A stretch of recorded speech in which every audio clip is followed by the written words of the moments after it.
ఆకాశమే ఆమె కలల ప్రపంచం, ఆశల రెక్కల ఊతం. అద్భుత విజయాల కోసం విజ్ఞానగంగ అవపోసనం. నిరంతరం శ్రమించే వ్యక్తిత్వ ప్రత్యేకం. భారత రక్షణ పరిశోధన రంగంలో వెలుగు కిరణం. సరికొత్త స్వప్నం, గెలుపు గీతం. రాకెట్ ప్రయోగాల్లో మెరిసి, మిసైల్ రంగంలో ఎగసి, మాతృభూమికి ఖండాంతర ఖ్యాతి సాధించి పెట్టిన అభినవ స్ఫూర్తి అగ్నిపుత్రి టెస్సీ థామస్.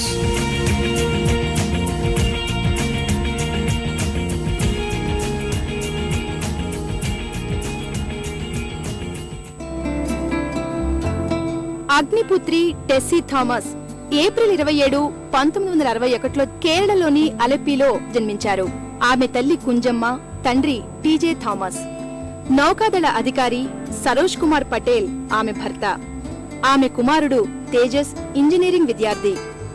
అగ్ని 5 మిసైల్ ని విజయవంతం చేసిన టెస్సీ థామస్ నిజాయితీని జీవన సూత్రంగా పాటిస్తారు. శాంతిదూత మదర్ తెరిసాను తన స్ఫూర్తిగా పేర్కొంటారు టెస్సీ థామస్. రక్షణ పరిశోధనల రంగం మగవారి ప్రపంచం.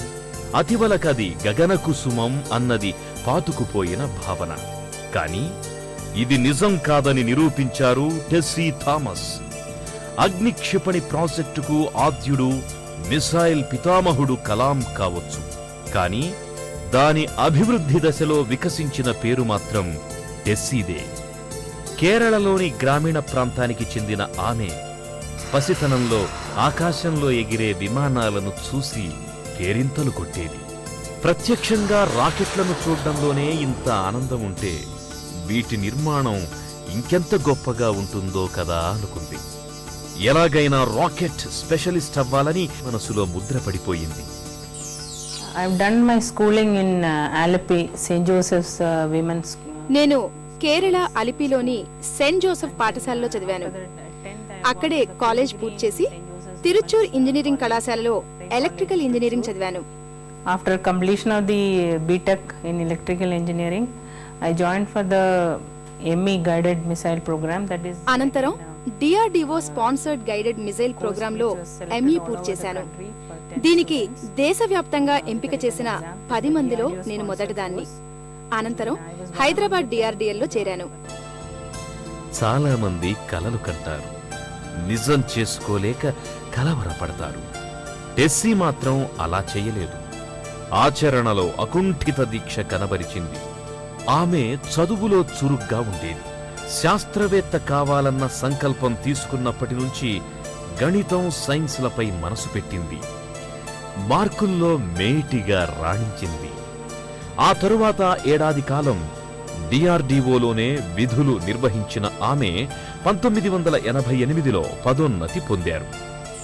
In 1988 February I came to DRDL where Dr. Kalam was the director of the lab at that time. నేను 1988 ఫిబ్రవరిలో DRDL లో చేరాను. అప్పుడు DRDL డైరెక్టర్ గా డాక్టర్ అబ్దుల్ కలాం గారున్నారు. నా విద్యార్హతలు, నా ప్రాజెక్టులు చూసి ఆయన నన్ను అగ్ని ప్రాజెక్టుల కోసం పనిచేయమన్నారు. Missile guidance, mission designs, simulation, ఇతర కార్యక్రమాలు నిర్వహించేదాన్ని. ఆ కార్యక్రమంలో అగ్ని సిరీస్ మిజైల్స్ కు నన్నే ప్రాజెక్ట్ డైరెక్టర్ గా నియమించారు. అప్పట్నుంచి అగ్ని క్షిపణి యంత్రం నిర్వహణ బాధ్యతలు నేను చూసుకుంటున్నాను. Looking after all the mission side and project for all Agni series. హైదరాబాద్లోని అడ్వాన్స్డ్ సిస్టమ్స్ ల్యాబొరేటరీ పరిశోధనలకు పెద్దపీట వేసే వేదిక. అక్కడ శాస్త్రవేత్తగా కొత్త బాధ్యతలు స్వీకరించారు టెస్సీ. అది దేశ రక్షణ రంగంలో కీలక సమయం. చైనా, పాకిస్తాన్లు క్షిపణుల రంగంలో మాదే పై చేయి అంటున్న కాలం. అప్పటికే భారత్కు పోటీగా పాకిస్తాన్ని బలోపేతం చేసే కుతంత్రాలు సాగుతున్నాయి. ఈ నేపథ్యంలో క్షిపణి తయారీ రంగంలో తక్షణ కార్యాచరణకు భారత్ నడుం బిగించింది. దీనికి అనుగుణంగా కలాం నేతృత్వంలో ఏర్పాటైన బృందంలో టెస్సీ పాలుపంచుకుంది. ఉపరితలం నుండి ఉపరితలానికి ప్రయోగించే మధ్యశ్రేణి అగ్ని 1 ప్రాజెక్టులో భాగస్వామురాలయ్యింది. 700 కిలోమీటర్ల దూరంలోని లక్ష్యాన్ని ఛేదించే ఈ క్షిపణి ప్రయోగం విజయవంతమైంది. అగ్ని 2వ దశ నిర్మాణంలో పాలు పంచుకునే అవకాశం టెస్సీని వరించింది. ఈసారి నిర్దేశిత లక్ష్యం 2000 కిలోమీటర్ల దూరంలోని టార్గెట్లను ఛేదించడం. తరగని ఉత్సాహంతో దాని నిర్మాణంలో నిమగ్నమై అసాధారణ సాంకేతిక ప్రతిభా సామర్థ్యాలను ప్రదర్శించింది. కీలక ప్రయోగ దశల్లో అత్యంత సునిశ్చితత్వాన్ని ప్రదర్శించి అందరి మన్ననలు అందుకుంది. శాస్త్ర నిపుణులతో చర్చలు, సిబ్బందిని సమన్వయపరచడంలో అందవేసిన చెయ్యిగా గుర్తింపు సాధించింది. అగ్ని 2 ఘనంగా నింగికెగసింది. విస్తృత రక్షణ ప్రయోజనాల దృష్ట్యా అగ్ని 3వ దశ ప్రయోగాలకు అప్పటికే ప్రభుత్వం పచ్చజెండా ఊపింది. ప్రతిభ నిర్వహణలో ప్రత్యేక వ్యక్తిత్వం కలిగి సాలిడ్ లిక్విడ్ ప్రొపల్లెంట్స్ విభాగంలో నిష్ణాతురాలై బాధ్యతల స్వీకరణకు అనుక్షణం సిద్ధంగా ఉండే టెస్సీకి అగ్ని 3 బాధ్యతలను అప్పగించడం జరిగింది. దేశంలోని ఓ మహిళా శాస్త్రవేత్తకు లభించిన అరుదైన గౌరవమిది. గురుతర బాధ్యతను స్వీకరించిన టెస్సీ అగ్ని 3 కోసం అహరహం శ్రమించారు. దాని నిర్మాణం కోసం విశేష ప్రతిభను వినియోగించారు. క్షిపణి సిద్ధమైంది. కౌంట్ డౌన్ మొదలయ్యింది.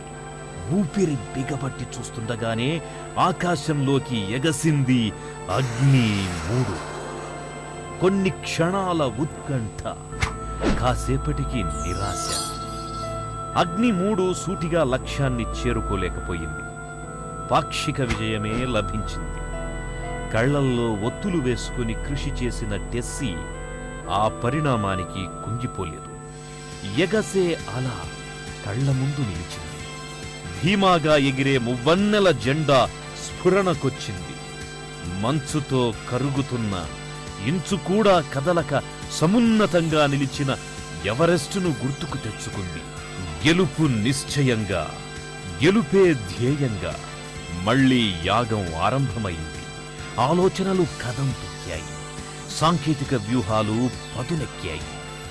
కాలగమనం మరచి సిబ్బందితో కలిసి పరిశోధనల్లో మళ్లీ మునిగిపోయారు టెస్సీ. ఏడాది గడిచింది. నవంబర్ 15, 2011 అత్యాధునిక పరిజ్ఞానంతో అగ్ని 4 సిద్ధమయ్యింది. ప్రయోగానికి ఏర్పాట్లు పూర్తయ్యాయి. టెస్సీ కళ్లల్లో అంతులేని ఆత్మవిశ్వాసం. రామబాణం వదులుతున్నామన్న ధీమా. అదే నిజమయ్యింది.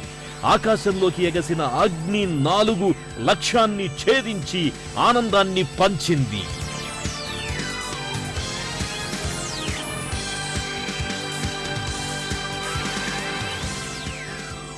Totally believe in God. Yes, there is always an inner strength. నేను ఈ స్థితిలో ఉండడానికి కారణం ఆ భగవంతుడే. నేను చిన్నప్పటి నుంచి నాకు కావలసిన ప్రతి విషయంలో దేవుణ్ణి ప్రార్థిస్తూనే ఉన్నాను. నా ప్రతి పనిలో విశేష కృషి చేస్తాను. తరువాత ఫలితం ఆ భగవంతునికే వదిలేస్తాను. నా విశ్వాసం ఎప్పుడూ వమ్ము కాలేదు. నిజాయితీతో పనిచేస్తే ఆ దేవుడు అందరికీ విజయాన్నిస్తాడు అని నమ్ముతాను.